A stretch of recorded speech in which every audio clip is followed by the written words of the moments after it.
Prezados irmãos e irmãs, aqueles que também nos acompanham pelas redes sociais da nossa paróquia, Nossa Senhora da Ajuda, as parábolas que Jesus nos conta no Evangelho de hoje, a sequência do Evangelho de Mateus, do capítulo 13 do Evangelho de Mateus, uma vez que domingo passado já ouvimos uma, hoje ouvimos mais 3 parábolas de Jesus, narrações que Jesus utiliza para anunciar os mistérios do reino dos céus, do reino de Deus.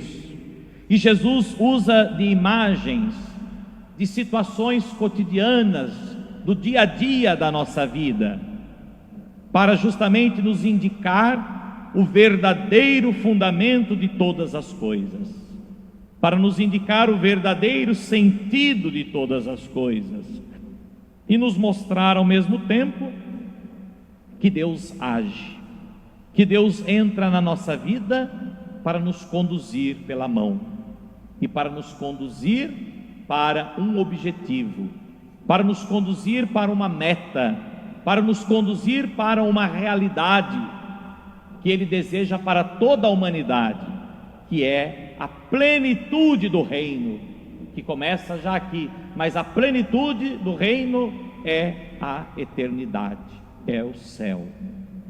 Por isso, o reino de Deus, o reino dos céus, significa precisamente o senhorio de Deus.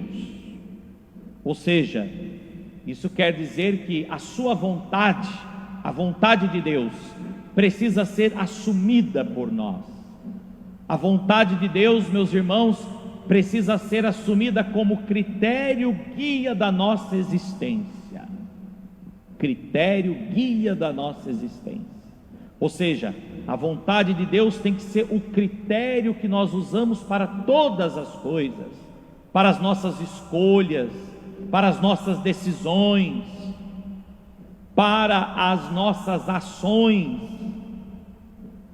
O critério é como que a base para fazer uma boa escolha, para se tomar uma boa decisão, para percorrer o caminho reto, o caminho certo, para se chegar a um objetivo almejado. Existem critérios, né? Quantas vezes nós usamos desta palavra e quantas vezes nós somos, de certa forma, influenciados por esta realidade. Critérios, né? É a vontade de Deus, em tudo a vontade de Deus. A vontade de Deus tem que ser critério, guia da nossa vida, da nossa existência. E o reino dos céus, Jesus fala mais uma vez, contando 3 parábolas, na verdade a 4ª parábola já que Jesus está nos contando com a de domingo passado, para nos explicar os mistérios do reino dos céus. O que é o reino dos céus? O reino do céu, meus irmãos, ou a realidade eterna, o céu em si, não deve ser entendido unicamente no sentido da altura que nos ultrapassa, ou seja, o céu não pode ser entendido simplesmente na realidade da altura que nos ultrapassa, ou seja, como uma coisa distante, porque o céu, na verdade, ele ultrapassa a altura que nós podemos perceber, alcançar, determinar. O céu é uma realidade, sim, que ultrapassa o sentido da altura que nos ultrapassa, mas ao mesmo tempo, o céu, esse espaço infinito, ele possui também uma forma de interioridade dentro de cada um de nós.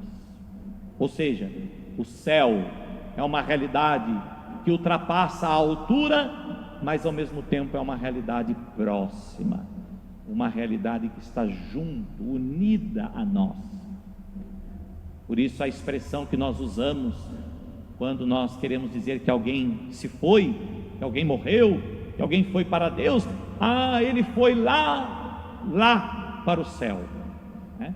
A expressão já está falando justamente de uma dimensão, de uma altura que nos ultrapassa de nós. E aí então podemos então compreender agora um pouquinho mais o que Jesus quis dizer com as parábolas do Evangelho de hoje. Jesus comparou o reino dos céus com um campo onde o joio foi semeado no meio do trigo.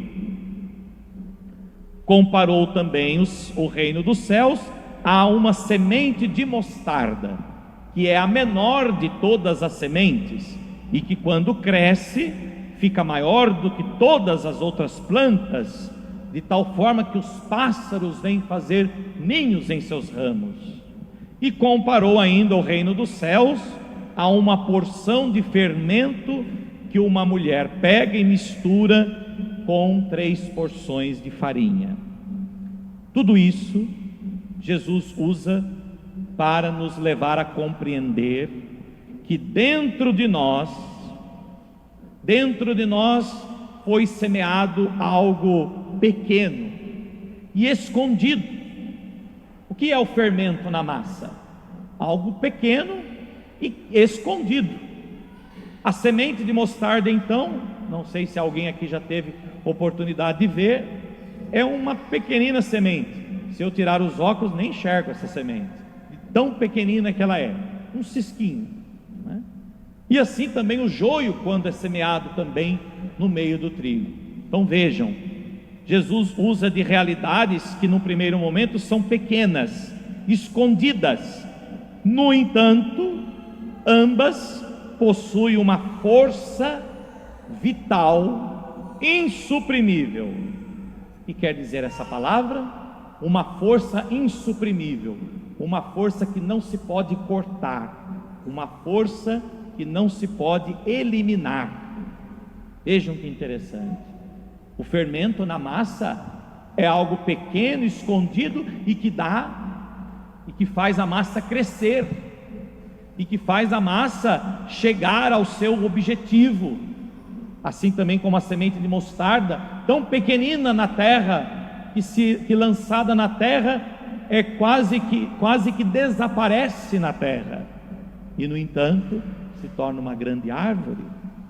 Assim também como o joio no trigo. Então vejam, meus irmãos, Jesus quer dizer então que o reino, a realidade do reino dos céus é lançada no coração da humanidade, é lançada no meio de nós, é colocada no nosso ser de forma pequena, às vezes quase sem perceber, imperceptível, e não obstante todos os obstáculos, ela se desenvolve e o fruto amadurece, e este fruto só será bom, esta massa só crescerá se o terreno aonde ela for semeado, aonde ela for cultivado, estiver em conformidade com a vontade divina, em conformidade com a vontade de Deus.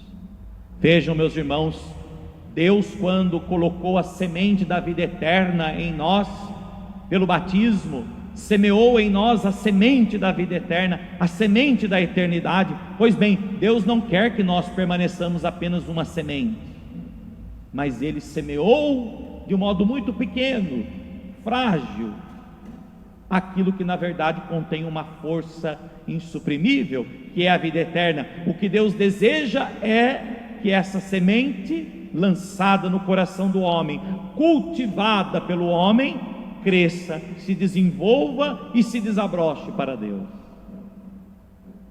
Nós sepultamos hoje Dom Henrique Soares, bispo de Palmares, um dos bispos referência para o episcopado brasileiro, que muitos devem conhecer, sobretudo pelas suas pregações. E nas diversas pregações de Dom Henrique, ele dizia exatamente isso: a nossa vida é como uma semente que se abre, que se desabrocha para Deus. Deus lança em nós a semente da eternidade, e Deus espera que essa semente se desenvolva e cresça. E quando nós então cumprimos a vontade de Deus, essa semente vai se desenvolvendo. Quando nós vamos procurando conformar a nossa vida à vontade de Deus, quando nós procuramos colocar a vontade de Deus como critério, guia da nossa vida, essa semente vai se desenvolvendo de tal forma que nós vamos nos abrindo, nos desabrochando para Deus. E quando Deus percebe que essa semente que Ele lançou já deu um fruto, que o trigo cresceu, Ele vem e recolhe para Ele. É isso. Por isso, aos olhos humanos, nós ficamos questionando, né? Por que será que um bispo como esse, 57 anos de idade, já morreu? Um homem tão bom, um homem que iria fazer tanto bem ainda pela igreja, por que ele já se foi? Porque na verdade ele se abriu para Deus com a sua vida, com a sua vocação, de tal forma que já não havia mais, podemos assim dizer, o que abrir-se mais, e abriu-se de tal forma para Deus, que Deus então, quando viu que aquela massa já havia crescido o suficiente, quando Deus percebeu que aquela semente que Ele lançou no coração daquele homem se frutificou, produziu muitos frutos, inclusive para a igreja, não só lá em Palmares, lá no Nordeste, mas pelo Brasil afora. Quando Ele percebeu então que aquele trigo já havia crescido, que aquela massa já havia se desenvolvido, quando Ele percebeu que de fato aquela pequenina semente já tinha se tornado uma grande árvore, aonde muitos vinham repousar pelas palavras, pelos exemplos, etc., Deus então recolheu esse fruto para Ele no celeiro da eternidade. É o que todos nós queremos. Todos nós queremos ser um dia recolhidos para os celeiros eternos. A nossa vida é essa busca. A nossa vida é, na verdade, uma conformação a essa realidade.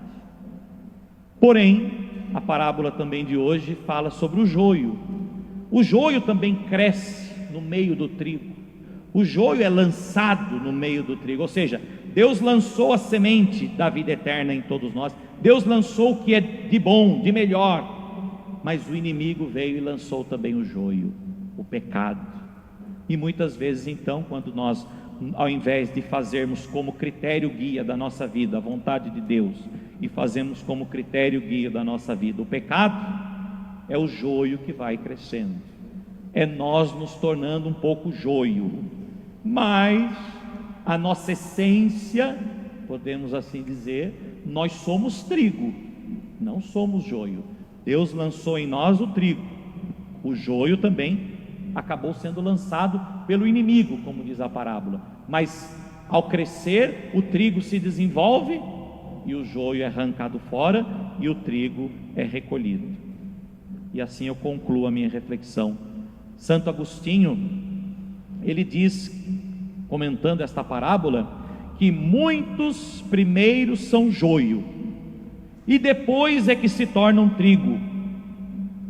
E acrescenta Santo Agostinho: se eles, quando são malvados, ou seja, se nós, quando somos joios, se nós não fôssemos tolerados com paciência, com a paciência de Deus, jamais nós chegaríamos à mudança louvável que Deus espera para cada um de nós. Deus lança a semente e Deus deseja recolher o fruto da semente que plantou, trigo. E por isso que muitas vezes Ele espera pacientemente. O salmo de hoje nos fala exatamente isso, que Deus é bondoso, clemente, fiel, paciente, complacente. Deus tem paciência conosco e Ele vai esperando a gente crescer e se tornar bom.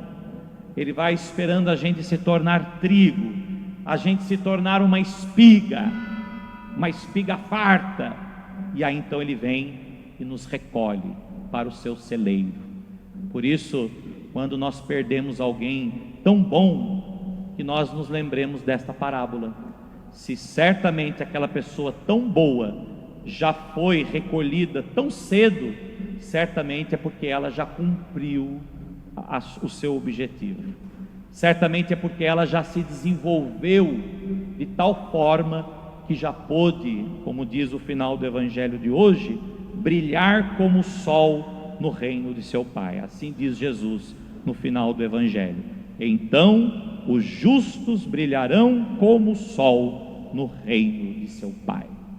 Certamente aqueles que se desenvolvem, que se lançam e que procuram fazer da vontade de Deus o critério guia de suas vidas, serão recolhidos. Por isso, meus irmãos, procuremos fazer a vontade de Deus, permitamos que a semente que Deus lançou em nosso coração cresça, se desenvolva, a fim de que um dia não sejamos recolhidos e jogados fora, queimados, mas pelo contrário, que nós possamos chegar ao objetivo com o qual Deus semeou a semente em cada um de nós, que um dia possamos todos ser recolhidos nos celeiros da eternidade. Assim seja. Amém.